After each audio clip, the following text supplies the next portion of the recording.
Chapter 4 magnetic effect of current का ही ये topic है।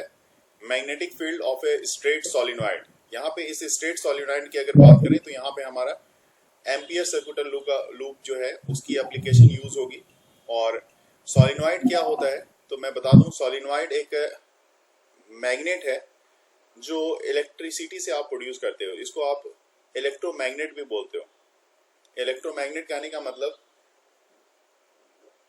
बचपन में जिस तरह से आप क्या करते थे, एक वायर, कॉपर वायर को नेल के ऊपर बाउंड करते थे और उसमें आप बैटरी से उसको कनेक्ट कर देते थे तो छोटे छोटे पेपर पिन्स उसकी तरफ अट्रैक्ट हो जाया करता था।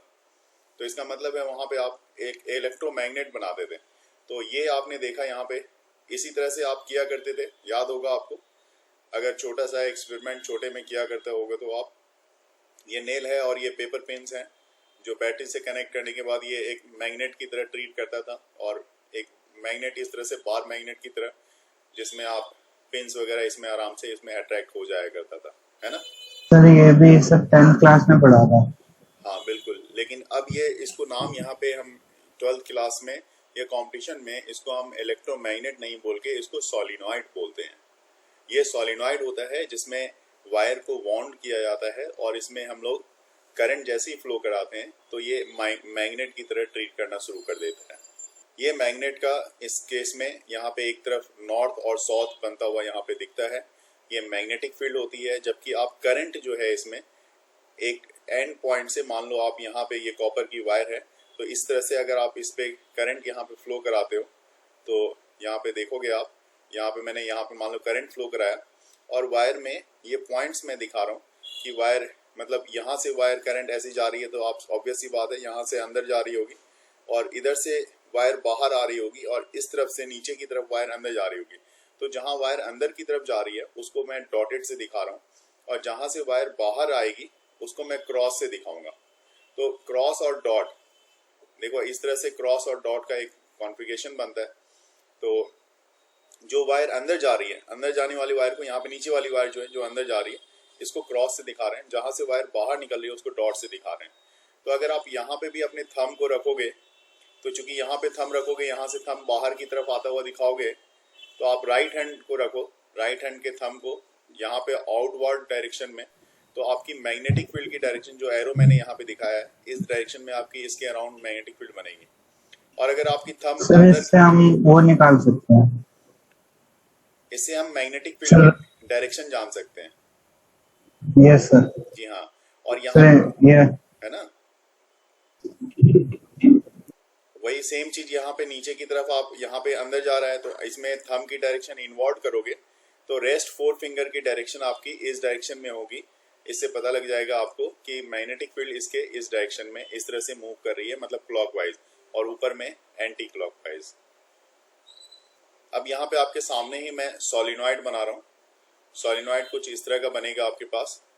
ये वायर ले लिया आपने और इस वायर को आप वाउंड कर रहे हो, इसमें करंट की डायरेक्शन देख रहे हो, नीचे से ऊपर की तरफ करंट जा रहा है। इसमें हर केस में नीचे से ऊपर की तरफ करंट जा रहा है। तो जब करंट ऊपर से इन करेगा तो जहाँ पे इन कर रहा है वहाँ पे थंब, आप राइट हैंड थंब लोगे तो आप वहाँ पे, अब ये देखो बाकी जो अंदर, जैसे एक तरफ वायर इधर से इधर जा रही है, ऊपर जा रही है, तो ये वायर दूसरी तरफ से, दूसरी तरफ जो बैक साइड है जो हमें नहीं दिख रहा है, वो वायर जो है पूरी की पूरी वायर चूंकि कनेक्ट है एक दूसरे से, तो ये वायर यहाँ पे आके टच करेगी एक दूसरे को और यही वायर को फिर से आप वाउंड करोगे इस तरह से। तो ओवरऑल ये वायर इस तरह से एक दूसरे पे से कनेक्टेड होती है और एक एक एक फॉर्मेशन पे ये वाउंड होती है। तो जहाँ तक करंट का डायरेक्शन है, अगर मान लो इस वायर की लेंथ आप एल ले लेते हो, मैं दिखा रहा हूँ करंट की, जैसे मैंने बताया कि यहाँ पे आप इधर इन कर रहा है तो इधर इन कर रहा है तो इसको क्रॉस से दिखाओ। ब्लू वाले से मैं क्रॉस से दिखा रहा हूँ ऊपर वाले पोर्शन पे, ये सब ऊपर को ब्लू से दिखाया।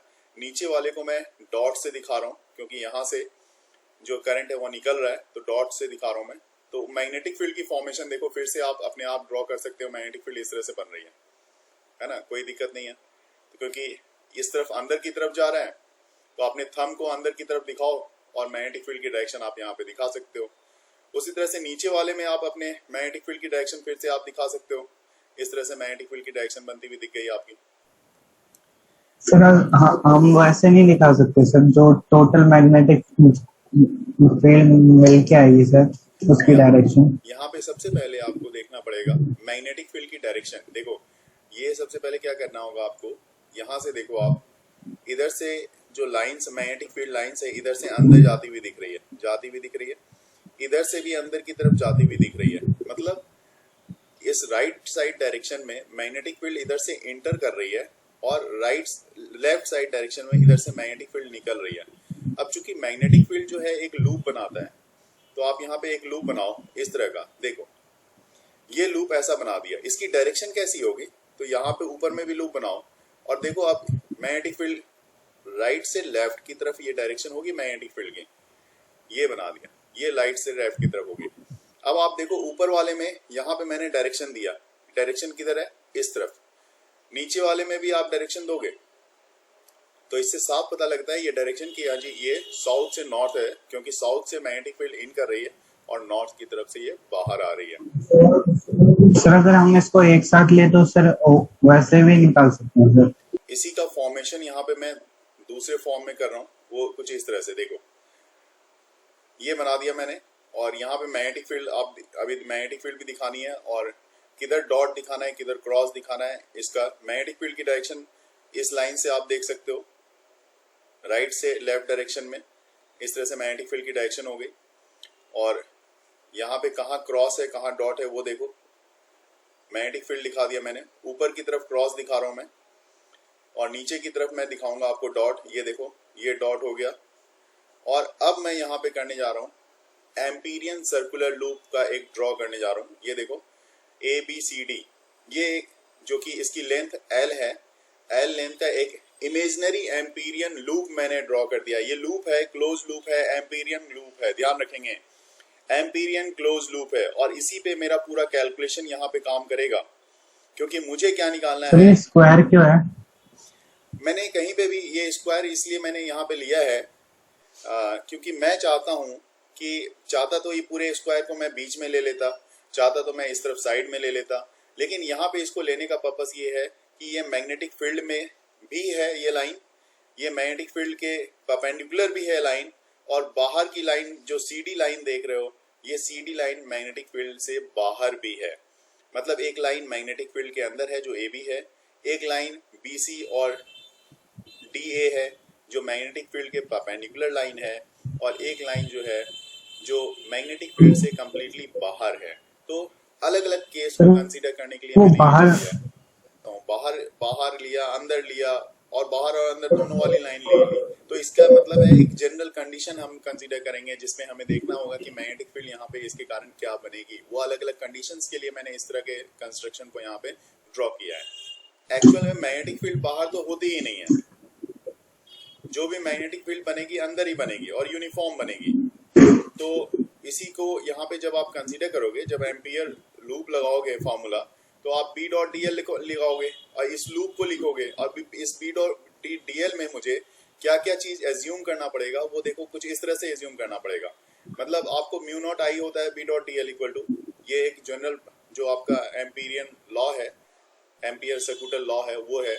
आप B.dl जो क्लोज लूप है, इसलिए मैंने इसको क्लोज लिया है, ABCD है इसलिए इसको क्लोज से दिखाया, और सर इंटीग्रेशन में भी क्लोज का रिप्रेजेंटेशन है। तो B.dl जो है वो कुछ इस तरह से दिखाना है, A से B के लिए B.dl लो, फिर आप B से C के लिए B.dl ले लो, फिर C से D के लिए B.dl लो, और फिर आप D से A तक के लिए आप B.dl ले लो। ठीक है, इससे क्या होगा कि पूरा का पूरा लूप आपका यहाँ पे कवर होता हुआ empyrean loop, empyrean circular law के कारण पूरा लूप कवर हो जाएगा इसी फॉर्मूले से। अब सबको एक एक करके आपको देखना है। तो यहाँ पे सबसे पहले मैं दिखा रहा हूँ B.dl ले रहा हूँ पहले B से C के लिए। तो B से C के लिए आप क्या देखो, B.dl cos 90 डिग्री होने वाला है। देखो यहाँ पे 90 डिग्री बना रहा है मैग्नेटिक फील्ड, BC जो लाइन है वो मैग्नेटिक फील्ड से 90 डिग्री का बना रहा है। तो 90 डिग्री क्या होता है, cos 90 होता है 0। तो cos 90 0 होगा, तो आपका क्या लिखोगे B.dl, तो B वही सेम B से C के लिए जो हो रहा है 0, वही D से A के लिए भी होगा, वो भी परपेंडिकुलर लाइंस बना रही है, मैग्नेटिक फील्ड के परपेंडिकुलर है, तो ये भी होगा 0। तो ये दो लाइंस तो आपकी 0 है, मतलब दो लाइंस को आप क्रॉस कर दो। यहाँ पे मैंने देखो मैंने डायग्राम में दो लाइन को क्रॉस कर दिया, जो B से C है और C से डी से ए के लिए, क्योंकि इसके कारण आपकी मैग्नेटिक फील्ड जीरो हो रही है, क्योंकि ये परपेंडिकुलर है। तो एम्पीरियन सर्कुलर लॉ के फॉर्मूले से b dot d l equal to mu naught I होता है, लेकिन कॉस 90 डिग्री जो हो रहा है इस कारण से ये जीरो बन रहा है। तो इसका दोनों का अब कोई इसका रिलेवेंट नहीं रहा। न्यूमेरिकल्स में भी इसका यूज होगा। जो भी लाइंस आपकी मैग्नेटिक फील्ड के परपेंडिकुलर होगी उसकी वैल्यू को आप डायरेक्ट वहां पे जीरो कर सकते हो। नेक्स्ट में अब आप देखोगे एक ऐसा लूप, ऊपर वाला लूप जो मैं कौन सा लूप ऊपर देख सकते हो आप यहाँ पे, सी से डी वाला लूप। सी से डी वाला लूप जिसके बारे में बात कर रहा था कि सी से डी की जो लूप है वो वहां पे मैग्नेटिक फील्ड ही जीरो है। तो मैग्नेटिक फील्ड जीरो है तो उस लूप के कारण भी आपका क्या होगा, आपका जो वहां पे भी एम्पीरियन लॉ अगर आप लगाओगे तो बी डॉट डी एल मैं अगर लगाऊं तो यहाँ पे ये बी डॉट डी एल क्या हो जाएगा, जीरो हो जाएगा। तो आपके पास एम्पीरियन लॉ का फॉर्मूला सिर्फ किसके लिए रहेगा, ए से बी वाले के लिए। देखो ए से बी के लिए जो रहेगा ये cos 0 डिग्री बनाएगा। cos 0 डिग्री बनाने के कारण ये क्या होगा, बी डी एल, और डी एल को एल लिख सकते हो आप, तो बी इंटू एल। तो एम्पीरियन लॉ सिर्फ इसके लिए एप्लीकेबल हो रहा है जो ए से बी के लिए मूव कर रहा है, मैग्नेटिक फील्ड के पैरेलल है। नाउ अब आपके पास आप जो ये लूप आप देख रहे थे, आप ये लूप कुछ वाउंड तो कुछ इस तरह से था। यहाँ पे जो वायर वाउंड थी, एक टर्न, दो टर्न, 1 2 3 4 5 6 टर्न थे। मान लो मैं यहाँ पे जो एक टर्न्स बनाया मैंने, ये 1 2 3 4 5 टर्न्स बना दिया। तो जो 5 टर्न्स है, एक टर्न की जो लेंथ है मान लो एल है, तो 5 टर्न्स की लेंथ कितनी होगी, 5L के इक्वल होगी। तो इसको मैं 5L लिखूंगा, ठीक है। और एक टर्न्स यहाँ पे दिखाया, देखो एक टर्न्स एल लेंथ की है। हालांकि ये एल लेंथ किसके इक्वल रहा होगा, तो एल लेंथ 2 पाई आर के इक्वल रहा होगा, क्योंकि एक रिंग की तरह बन रहा है और एक रिंग आपको इसकी जो रेडियस है, नंबर एन क्या है, number of turns per unit length of wire होती है, जो कि एन से रिप्रेजेंट करते हो। और अगर मैं इसको कैपिटल एन से लिखूं तो कैपिटल एन इक्वल टू होता है स्मॉल एन इंटू एल, मतलब ये पूरा का पूरा लेंथ आ जाएगा। जैसे यहाँ 5L है, यहाँ पे आप एन एल लिख सकते हो। अगर एन नंबर ऑफ टर्न्स यहाँ पे होता लूप में तो इस तरह से आप लिख सकते थे। तो ये हो जाता है number of turns of total, किसके लिए, तो number of turns of solenoid total current in the loop. अब कितनी होगी, देखिए टोटल करंट कितनी होगी किस लूप की, ABCD में। ABCD में ये जो ABCD आपने लिया है लूप, इसमें टोटल करंट कितनी मानी जाएगी, तो आप इसको n से मल्टीप्लाई कर दो, n इंटू एल होगा। n इंटू एल में कितनी करंट है, तो I करंट है, तो n into L into I, आप ऐसा लिख सकते हो, ठीक है। और जो एम्पीरियन लूप एम्पीरियन लॉ है, सर्कुलर लॉ, वो बताता है B into l equal to mu naught into I. तो म्यू नॉट इंटू आई, यहाँ पे टोटल करंट कितना है, NL इंटू आई। तो आप लिखोगे NL इंटू आई। दोनों तरफ देखो L है, दोनों में कॉमन है, लेफ्ट साइड में और राइट साइड में, तो L कैंसिल कर दोगे तो आपके लिए फॉर्मूला क्या मिलेगा, mu naught I into n I. तो B equal to mu naught n I, यही सोलेनॉइड का फॉर्मूला होता है।